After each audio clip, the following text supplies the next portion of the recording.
menabur angin menuai puting beliung. Saudara, ini yang kita akan bahas di pagi hari ini untuk renungkan dari ayat firman Tuhan di dalam Hosea, ya. Oke, sebentar ya. Sudah lihat? Ya. Hosea pasal 8 ayat 7. Ya. Sebab mereka menabur angin, maka mereka akan menuai puting beliung. Gandum yang belum menguning tidak ada pada mereka. Tumbuh-tumbuhan itu tidak menghasilkan tepung. Dan jika memberi hasil, maka orang-orang lain menelannya.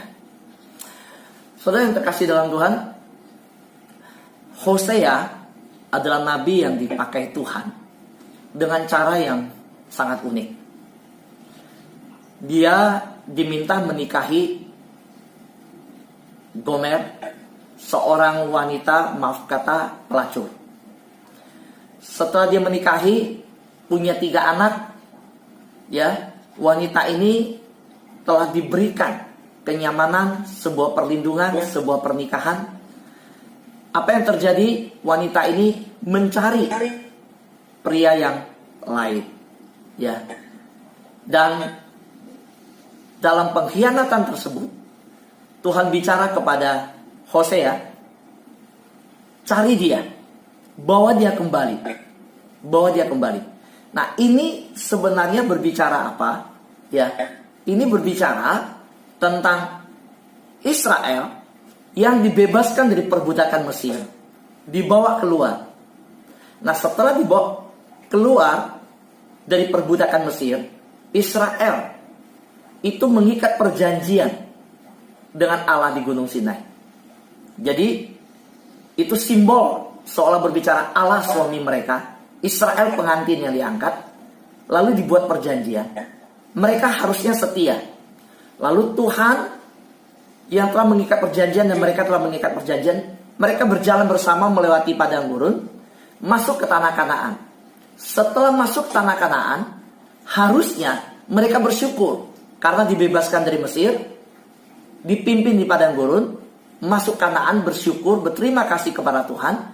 Tetapi di tanah yang subur, menghasilkan susu dan madu, segala anggur yang menghasilkan, segala kesuburan, kebaikan berkat Tuhan, mereka Israel bawa itu, datang ke hadapan Baal, datang ke hadapan dewa-dewi, mempersembahkan kepada dewa-dewi di tanah Kanaan. Nah, itu sangat menyakitkan hati Tuhan. Tetapi Tuhan kembali mengasihi mereka. Tuhan tetap mengingatkan mereka untuk kembali hidup jalan Tuhan. Nah, kisah hidup Hosea itu seperti itu. Nah, seperti gambar ini. Oke. Yang bisa melihat gambar ini, haleluya, bisa lihat dengan jelas. Nah, saudara, ini gambar yang saya lihat berbicara tentang perselingkuhan. Lagi bicara dengan pacarnya, tapi tangan belakangnya pegang yang lain. Demikianlah gambar ini, ya, melukiskan itu hubungan Israel dengan Allah dalam kondisi yang seperti ini.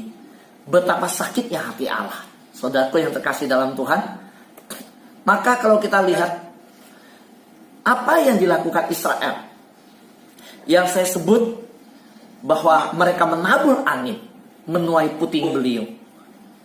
Israel menolak firman yang telah diberikan di perjanjian Gunung Sinai. Saudara, Hosea menyampaikan firman itu kembali. Hosea mengingatkan kembali kepada Israel. Israel, ya, ingat loh, pernah bikin perjanjian seperti ini kalian. Saudara, kalau kita lihat di dalam pelanggaran mereka lakukan, ditulis di ayat 8, mereka melanggar perjanjian Sinai yang mengikatkan mereka dengan Allah untuk beribadah kepada Allah dan berperilaku sebagai umat Allah. Ya, kalau kamu punya Allah yang kudus, perilakunya seperti Allah yang kudus. Engkau punya Allah yang telah menebus engkau, sembah Allah itu. Jangan sembah Allah lain. Dan kalau punya Allah yang telah melepaskan dari perbudakan di Mesir, Bahkan Allah ini memberikan tanah perjanjian, kesuburan. Jangan bawa hasil kesuburan itu kepada Allah lain. Harusnya menyembah kepada Allah yang menebus, yang melepaskan dari Mesir. Saudara, kalau kita lihat di dalam Hosea pasal 8, saudara, ayat 4a. Mereka menolak kepemimpinan Allah dengan mengangkat raja, yaitu atas mereka, raja manusia. Padahal Allah lah yang harusnya memimpin mereka. Ini diingatkan lagi oleh Hosea dalam pelayanan Hosea di pasal 8. Hosea membawa pikiran mereka, ingat loh, di 1 Samuel pasal 8 pernah terjadi mereka mengangkat Saul. Nah, jadi ini kesalahan Israel yang terus mereka buat. Mereka menyembah berhala, mereka buat berhala yang lembu emas. Mereka menolak firman, saudara. Contoh saya kasihkan, ya. Lihat. Firman Tuhan jelas melarang dengan keras di ayat 4. Hosea pasal 8. Dikatakan begini. Saya bacakan. Hosea pasal 8 ayat 4. Mereka telah mengangkat raja, tetapi tanpa persetujuan. Mereka mengangkat pemuka, tetapi dengan tidak setahu. Dari emas dan peraknya, mereka membuat berhala-berhala bagi diri mereka sendiri, sehingga mereka dilenyapkan. Terus saudara lihat betapa tegar tengkuknya Israel, betapa kerasnya mereka. Saudara, sungguh sangat menyedihkan kalau kita dengar kisah Hosea, sampai harus memberikan sebuah contoh, memperagakan kasih Allah. Hosea diminta oleh Allah menikahi pelacur. Sebab pelacur itu simbol dari Israel yang begitu mendukakan hati Allah. Kalau dilihat di Hosea pasal 8 ayat 4, inilah yang mereka lakukan. Mereka mengangkat raja, Tuhan bilang tanpa persetujuan Tuhan. Mereka mengangkat pemuka tanpa setahu Tuhan. Bahkan mereka membuat dari emas dan perak berhala-berhala. Saudara terkasih Tuhan, saudara, Torah yang kadang disebut Torah yang kita tahu firman Tuhan yang diberikan oleh Tuhan, itu adalah center, pusat kehidupan dari bangsa Israel. So Israel lupa. Nah, saya mau ingatkan pagi ini, kita harus tahu firman itu memegang kendali dari kehidupan Israel. Firman itu menjadi pusat ideologi, menjadi pusat yang mengatur tatanan sosial. Firman Tuhan itu menjadi pusat daripada tatanan kehidupan politik. Firman Tuhan itu yang menjadi pusat segala-galanya dari kehidupan Israel.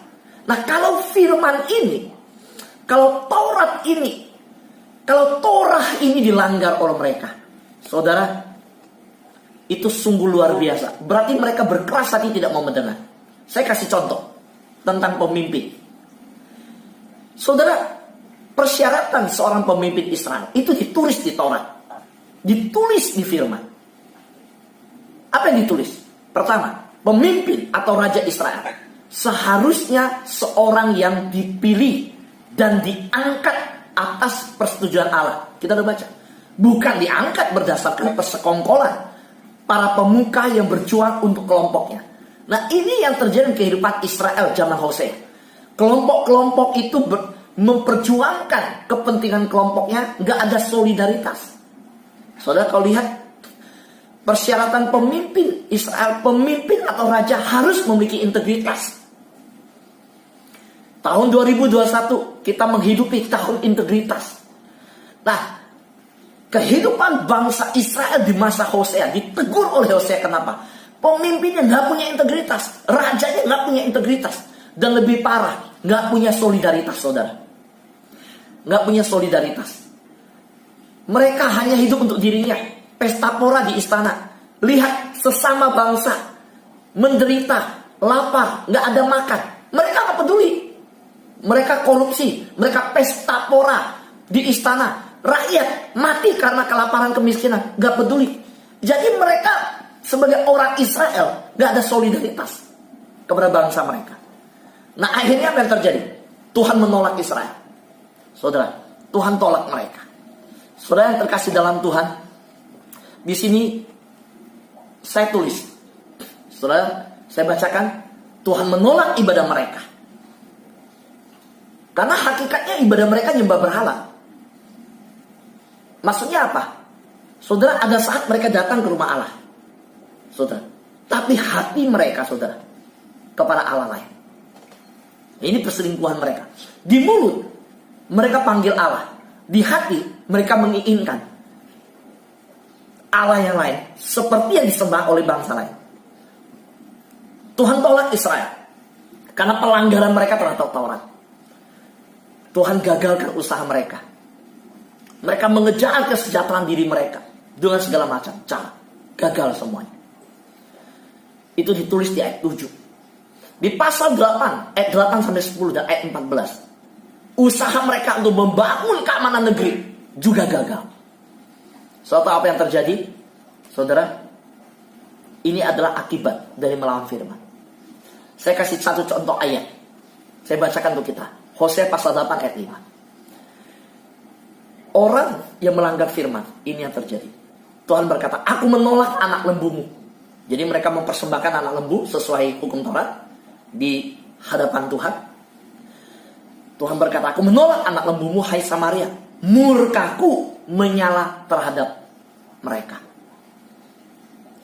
Saudara, murka Allah ini menyala, berbicara simbol tentang api.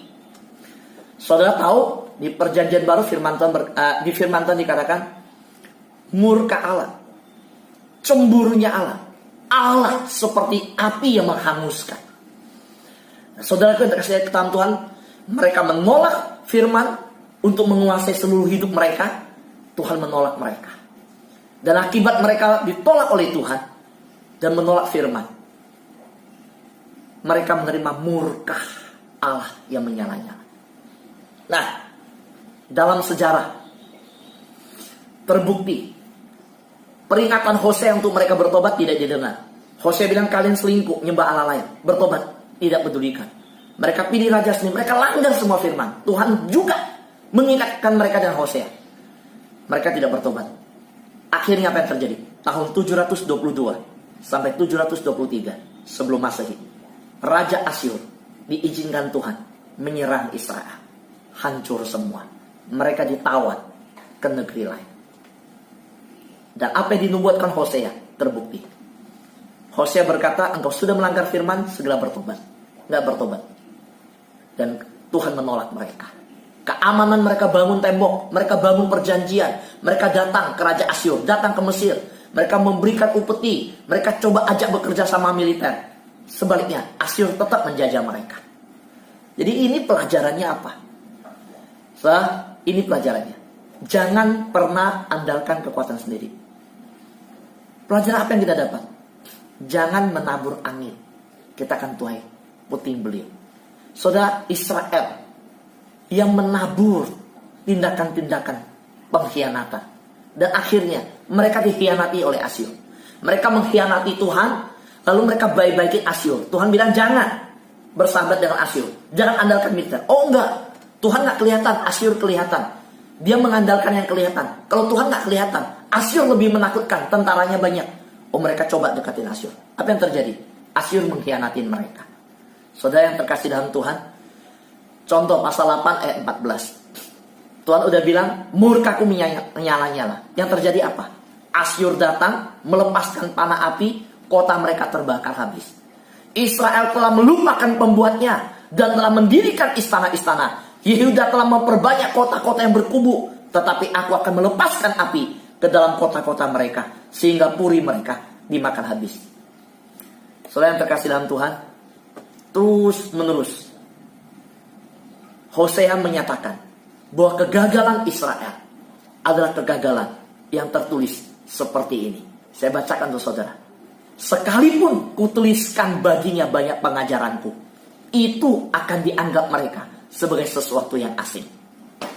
So hari ini banyak firman yang bisa diterima. Buka YouTube, oh bisa lihat pembicara yang mana, pilih. Oh hari ini semua bisa main handphone, masuk ke YouTube. Semua bisa main media sosial. Soalnya hari ini gak kekurangan firman anak-anak Tuhan. Kalau sebut pengkhotbah, oh pengkhotbah yang dikenal di YouTube bisa disebutkan. Tetapi ingat, bukan tahu banyak, tapi jadi pelaku firman apa tidak? Di dalam kejadian Hosea dengan bangsa Israel, teguran Hosea yang diberikan oleh Tuhan kepada dia untuk disampaikan, yaitu apa? Sekalipun kutuliskan banyaknya ya pengajaranku untuk mereka, itu dianggap mereka sebagai sesuatu yang asing. Mereka gak kenal firman Tuhan, saudara. Padahal mereka punya Tuhan yang selalu berfirman. Saudara yang terkasih dalam Tuhan, inilah ayat yang terkenal. Masih ingat Hosea pasal 4 ayat 6? Umatku binasa karena mereka tidak mengenal Allah. So mereka bukan kurang firman, diberikan banyak firman, gak mau, saudara. Tapi hari ini saya bersyukur, saudara yang hari ini bersekutu, yang mendengarkan firman Tuhan. Saudara tekun tiap hari mendengarkan firman Tuhan, mau bertumbuh, haus, lapar akan firman Tuhan. Saya percaya doa-doa kita hari ini didengar Tuhan, saudara. Tapi pegang, ingat Hosea pasal 4 ayat 6. Umatku binasa karena tidak mengenal Allah. Karena engkaulah yang menolak pengenalan itu, maka aku menolak engkau menjadi umatku. Nah, ini yang saya katakan, yang tadi. Jadi pola Israel itu, mereka tolak firman, Tuhan menolak mereka. Akibatnya apa? Akibatnya mereka menjadi anak yang terlunta-lunta. Mereka ditawan oleh bangsa Asyur.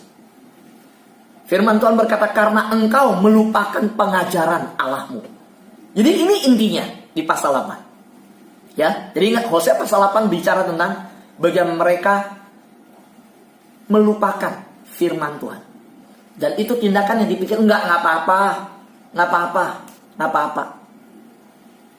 Tetapi saudara, seperti perselingkuhan, bilang apa-apa, akhirnya menimbulkan puting beliung.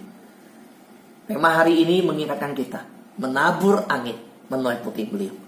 Mari kita lihat bagian ayat terakhir ini.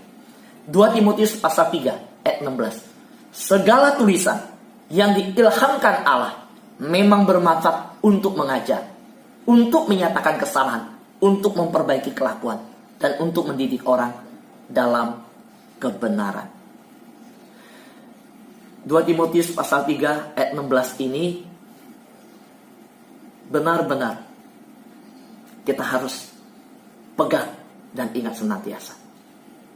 Ya, setelah ini saudara bisa baca Hosea pasal 8. Mengulangi lagi, melihat bagaimana sejarah Tuhan pimpin mereka. 2 Timotius pasal 3 ayat 16 berkata, segala firman yang diilhamkan Allah baik untuk mengajar, menegur kesalahan, memperbaiki. Jangan bosan sama firman. Jangan bosan, saudara. Saya lihat survei di masa pandemi ini mengejutkan saya. Kenapa mengejutkan? Dikatakan sebenarnya kehidupan, gaya hidup orang menengah ke atas nggak berubah loh. Oh, kalau dulu berpergian ke luar negeri, sekarang berpergian tetap cuma pakai mobil. Kalau dulu ya pergi nginep ya di hotel, sekarang tetap pergi nginep. Itu apa? Mereka pakai bungalow, pakai villa. Kalau dulu mereka melakukan sesuatu, uangnya dimasukkan ke sesuatu hal yang lain. Sekarang mereka tidak belanja yang lain baju, tetapi beli sepeda mahal, tetap jalankan. Nah, saudara, saya berharap bahwa anak Tuhan di masa pandemi ini juga tidak berubah. Yesus dulu, sekarang selamanya berubah. Kecintaan kita kepada firman Tuhan juga tidak berubah. Amin, saudara. Siap bertumbuh, siap menerima berkat Tuhan, siap untuk hidup dalam Tuhan dengan sungguh-sungguh. Saya percaya, ya, sekali lagi, saya percaya orang yang hidup bergaul erat dengan firman Tuhan akan intim dengan Tuhan, akan punya mesbah di mana dia mengalami hadirat Tuhan dalam kehidupannya. Kesulitan boleh ada, keadaan sekitar boleh terjadi, fokus kita hanya benar-benar kepada Tuhan, benar-benar kepada firman Tuhan. Fokus kita tidak akan teralihkan. Kita akan pegang teguh firman Tuhan, karena hanya firman Tuhan yang menentukan hidup kita, bukan perkataan orang, perkataan firman yang tentukan hidup kita. Jangan main-main. Jangan pikir nggak apa-apa, lupa dikit firman, langgar firman dikit nggak apa-apa. Jangan. Karena ketika kita menabur angin, kita akan tuai puting beliung. Tapi hari ini saya mau kita menabur benih firman di hati kita yang subur. Pada waktu benih firman subur itu jatuh, tidak dimakan burung, tidak jatuh di hati yang keras, tetapi di hati yang subur, tidak dihimpit oleh kekhawatiran dan semak duri, firman itu tumbuh subur. Dan kalau firman tumbuh subur, hidup kita berbuah. Tuhan dipermuliakan.